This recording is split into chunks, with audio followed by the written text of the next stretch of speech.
Ano po? So going back, bro. So, ay sorry, ano yan? For example, ikaw ay gitarista, yung isa ay drummer, hayaan yung i-interpret nila yung parts nila and then aregloin nyo yung Ayun. yung mga songs ninyo, ganyan paano nyo gagawin yun.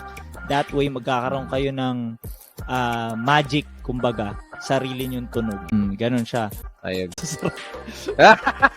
Diba? Diba lang hindi ka magaling, Loko. basta masarap ka. Yun lang yun. Yeah.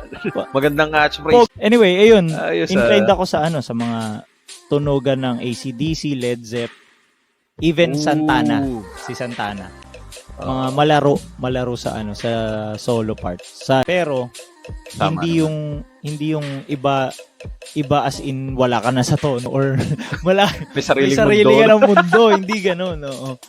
DJ yun, sir. So yung basta may areglo din kami. So thankful ako dahil ayun yung number 2, yung na challenge ako to step up. Iba yung mga nakapansin. Hindi ko pa rin mako-consider sarili ko na magaling kasi hindi pa rin talaga. Hindi talaga eh. So There's always, kahit magaling ka na, there's always that space for growth and improvement eh. Medyo may base na they really declare. Alam mo yun, kung alam mo magaling ka na, keep it to yourself. And still learn, still grow. Tama. Ang hirap kasi nung dinedeclare, galing ako pare. At saka subjective kasi yun. Subjective siya.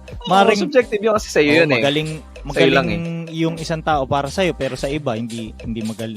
So, subjective siya.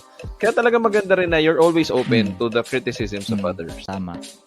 And ayun, basta ang alam ko, ako yung masarap lang ako, hindi ako magaling. Siguro pangatlo, pwede naman magpa-picture. Pero syempre kung may mga shows, pwede po kayo magpa-picture, umattend kayo ng mga shows niya.